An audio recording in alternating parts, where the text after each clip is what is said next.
Salut à tous. Alors dans cette vidéo, je vais vous parler des démarches que j'ai eues dernièrement quant au choix d'une ogive. Alors ce qui se passe, c'est que je tire énormément à des distances de 100 à 200 mètres. Donc je vais essayer de changer d'approche. L'approche que j'avais actuellement, c'était de vraiment donc faire des rechargements d'une grande précision et essayer de faire les groupements les plus petits. Mais le problème, c'est que verticalement, c'était très bon, mais horizontalement, ça avait tendance à un petit peu s'ouvrir à cause du vent. D'autant plus que mon stand n'est pas du tout équipé au niveau d'indicateur du vent, donc pas de fanion. On est dans le fond d'une cuvette, donc le vent a tendance à faire des mouvements assez chaotiques. On a des spirales, des tourbillons, c'est un peu terrible au niveau des mouvements atmosphériques qu'on a au stand. Et donc du coup je me suis dit, bon bah, tant qu'on n'installe pas de fanion, je vais avoir du mal à vraiment estimer le vent. Donc je change d'approche, je vais avoir maintenant je vais essayer de sélectionner une ogive qui tient vraiment le mieux au vent. Donc une ogive pour un même poids que ceux que j'utilise actuellement avec un meilleur coefficient balistique. Actuellement j'utilise des Hornady, alors c'est hashtag 2250, c'est une ogive je crois qui a un coefficient balistique de 0,214 si je ne me trompe pas. Et j'ai vu que pour un même poids on pouvait avoir des ogives qui allaient jusqu'à 0,300 presque. Donc ça fait une augmentation de l'ordre de 30%. Et donc cette augmentation de l'ordre de 30% va du coup avoir tendance à resserrer mes groupements horizontalement. Donc cette carabine est en 222 Remington, très bon calibre pour tirer à courte distance, avec de très bons rechargements et un bon tireur derrière la lunette. On a des groupements qui sont de l'ordre du quart de MOA assez facilement. Maintenant, dans la vidéo, j'ai pas décidé de m'intéresser au 222 Remington, mais plutôt à sa grande sœur, la 223 Remington. Alors pourquoi j'ai pris cette décision? C'est tout simplement puisque le 222 et le 223 sont à peu de choses dire la même chose. On a 5 à 10% de capacité en plus pour la 223. Mais donc du coup, les tendances qu'on va observer dans le 223, on aura aussi les mêmes tendances dans le 222. J'ai aussi décidé de faire le 223 puisque le 223 a une beaucoup plus large plage de poids accepté par le canon. Les 223 ont souvent des canons avec un poids beaucoup plus rapide.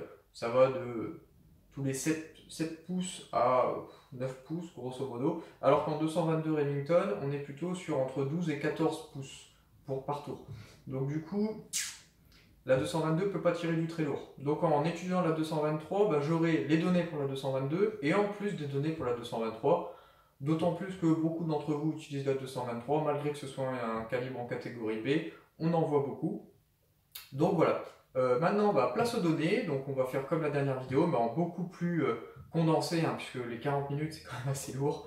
Donc là, ça va être vraiment très condensé. Et je vais vous montrer la réflexion qu'il y a du coup autour du choix d'une ogive pour un calibre. Voilà. Alors, je ne ferai pas la même erreur que la dernière fois. Regardez, dans la description en bas, il y a un lien sur lequel vous pourrez cliquer et vous aurez en grand tout le tableau. Donc du coup, ça vous aidera à suivre en parallèle si la qualité de votre vidéo ne permet pas de lire les chiffres. Au moins, vous l'aurez à côté. Si vous avez deux écrans, vous le mettez d'un côté la vidéo et de l'autre côté l'image en grand. Si vous n'avez pas deux écrans, je vous propose de peut-être l'imprimer et puis au moins vous le suivrez directement sur la feuille et vous verrez un petit peu mieux en image ce qu'on explique au fur et à mesure de la vidéo. Alors, je vais vous expliquer la démarche. J'ai sélectionné toute une variété d'ogives qui sont admissibles par le 223 Remington. L'avantage du 223 Remington, c'est sa grande modularité au niveau des poids des ogives. On peut aussi bien mettre des ogives d'un poids très léger de 40 grains que des ogives plutôt lourdes d'un poids de 90 grains. Donc j'ai divisé cette grande marge de poids en différents poids. Donc j'ai décidé de sélectionner des ogives de 40 grains, 53 grains, 55 grains, 68 grains, 77 grains et 90 grains. Maintenant, pour pousser encore plus loin par rapport à la dernière vidéo, cette fois-ci, j'ai sélectionné pour un poids donné des ogives venant de différents fabricants. Donc j'ai comme fabricant dans la liste du Nosler, Hornady, Lapoix, Sierra, Berger. Aux États-Unis, ils appellent ça burger, mais nous, on dit plutôt berger dans le coin. Mais bon, vous choisissez la prononciation qui vous plaît. Et donc, ayant sélectionné différentes ogives pour différents poids venant de différents fabricants, j'ai à chaque fois compilé les coefficients balistiques qui correspondent à chaque ogive. Et j'ai encore une fois été chercher dans les tables de rechargement les meilleures vitesses pour ce poids d'ogive. Alors, j'ai posé comme hypothèse que, quel que soit le modèle, ils vont tous sortir pour un même poids donné à la même vitesse. Ça peut varier, c'est très faible et j'ai surtout pas des dizaines et des dizaines d'heures de tests à faire. Ça a été acquis comme quoi bon, les vitesses vont changer mais très très faiblement et ça n'influencera pas les tendances qu'on va observer. Alors ce qu'on voit c'est que au niveau de la chute, donc qui correspond à la première grille, on a les chutes les plus faibles pour les ogives légères et les chutes les plus importantes pour les ogives lourdes, mais attention, à courte distance, donc pour 250 et 500 mètres. On voit que le bas du tableau est plutôt rouge, ça signifie que les ogives lourdes chutent plus vite au début. Bah, c'est normal, les ogives plus lourdes partent plus lentement. Donc la chute est plus importante à courte distance qu'une ogive qui est très légère et qui va partir très vite. Maintenant attention, la tendance s'inverse pour les grandes distances.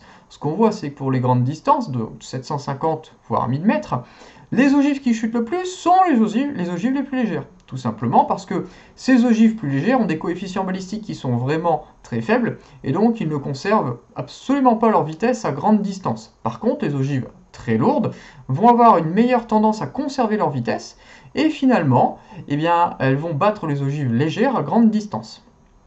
Ce qu'on peut aussi observer au niveau de la dérive, c'est que la dérive est toujours la plus faible pour une ogive plus lourde. Donc ce qu'on peut voir dans ce tableau, c'est que mes projectiles qui partent très vite ont par exemple une dérive de l'ordre de 5 à 6 cm à 250 mètres, alors que les projectiles de 77 voire 90 grains, la dérive est de l'ordre de 3 cm, donc c'est presque 50% plus faible, c'est énorme. Et la tendance va encore augmenter à longue distance. Par exemple, si on regarde à 1000 mètres, la meilleure en 40 grains, qui est la Nosler balistique type Varmint, avec un coefficient balistique à 0,221, va avoir une dérive de 136 cm pour 1 mètre par seconde de travers, alors que la Sierra Match King en 90 grains va n'avoir une dérive que de 63 cm. Donc c'est 50% mieux, c'est énorme. En plus de ça, conservant mieux leur vitesse, on a donc une meilleure conservation de l'énergie à grande distance pour les ogives lourdes. Donc ce qu'on peut voir, c'est notamment le top du top, dans mon cas là, c'est la Sierra Match King en 90 grains, qui, malgré son énergie à la bouche qui est la plus faible, parce que quand on regarde les énergies à la bouche, 1692 joules, c'est bien l'énergie la plus faible de tous les cas. Okay, donc la plus faible, c'est les ogives de 90 grains, suivi des ogives de 40 grains, et après ça a tendance à augmenter, et la plus grosse énergie de départ elle est donnée pour les ogives de 55 grains. Maintenant, la différence est très faible, hein. Entre le minimum et le maximum, on a 60 joules, c'est relativement faible. Mais malgré le fait qu'à la base, ce soit celle qui développe le moins d'énergie à la bouche, et dès 250, elle va toujours être l'ogive qui va avoir le plus d'énergie. Donc pour quelqu'un qui veut avoir une application soit tactique, soit de chasse, eh bien l'utilisation d'ogives de 90 grains et notamment la Sierra Match King sera la meilleure combinaison. Alors attention, il ne faut pas oublier que pour stabiliser une ogive qui est aussi lourde, hein, une ogive de 90 grains c'est vraiment très lourde pour du 224, eh bien il faut un pas du canon adapté et donc le fabricant conseille un pas de 1/6, enfin 1 pour 6 voire 1 pour 7, ce qui est vraiment un pas très court pour stabiliser une ogive aussi lourde. Alors maintenant, on va aussi regarder une dernière donnée. Cette dernière donnée, c'est la distance maximale d'utilisation de chaque couple, donc de chaque vitesse avec son propre coefficient balistique. Et donc ce qu'on voit, c'est que les ogives légères vont avoir une distance maximale qui va être beaucoup plus faible que les ogives plus lourdes. C'est normal. Comme on l'a dit précédemment, elles partent très vite, mais elles ont une tendance à très vite dissiper leur vitesse. Donc, dissipant très vite leur vitesse, elles vont atteindre plus rapidement la barrière critique du mur du son. Et c'est cette vitesse, donc 340 mètres par seconde, qui détermine jusqu'à où on peut tirer. C'est-à-dire que une ogive qui va passer sous le mur du son va avoir tendance à être complètement déstabilisée, et donc passer cette distance, c'est pas la peine. On peut y arriver, mais c'est vraiment pas optimal du tout.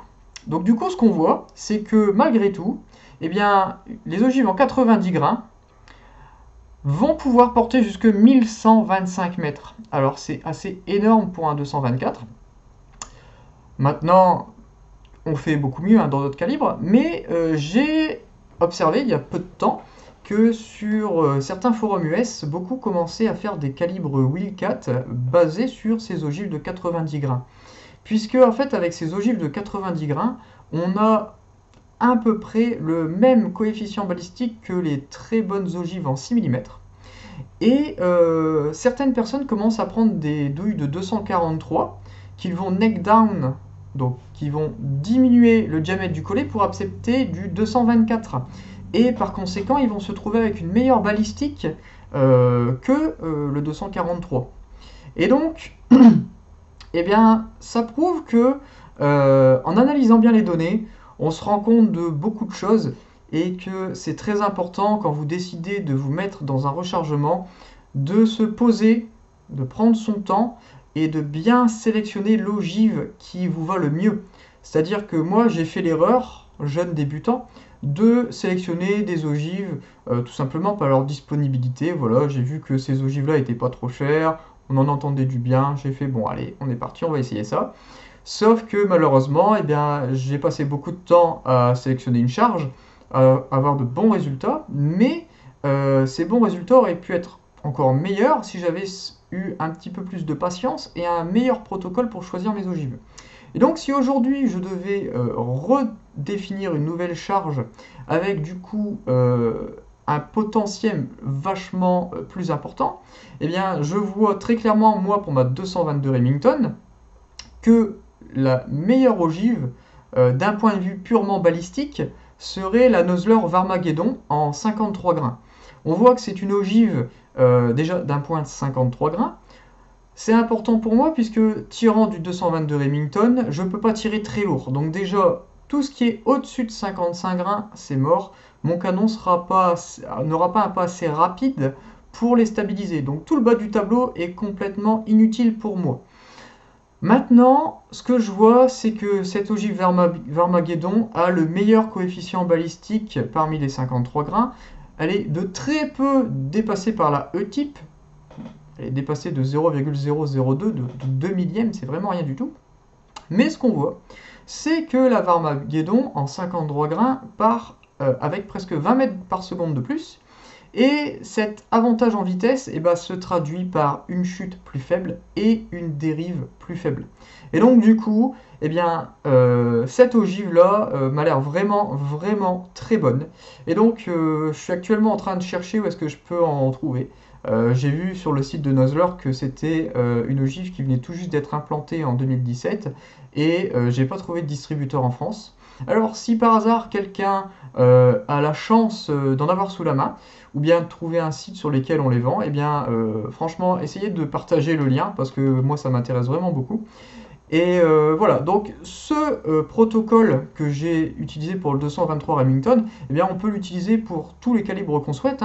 La réflexion reste la même, je définis les poids que je veux comparer. Ensuite, je vais chercher chez tous les fabricants les meilleures ogives dans ces poids définis. Donc quand j'appelle les meilleures ogives, ça va être les ogives avec les meilleurs coefficients balistiques. Et puis je vais ensuite chercher les vitesses pour un poids donné dans l'étape de rechargement en fonction des types de poules que vous utilisez. Moi j'utilise plutôt de la Vita, donc j'ai essayé de chercher toutes mes informations chez Vita. J'espère que cette vidéo beaucoup plus courte que la précédente vous a plu. Je rajouterai que vous pouvez déposer vos commentaires en bas dans la vidéo et que je me ferai un plaisir d'y répondre. En plus de ça, si vous avez de bonnes idées pour une future vidéo, n'hésitez pas à le proposer et j'essaierai de le traiter du mieux que je peux. Voilà, à bientôt!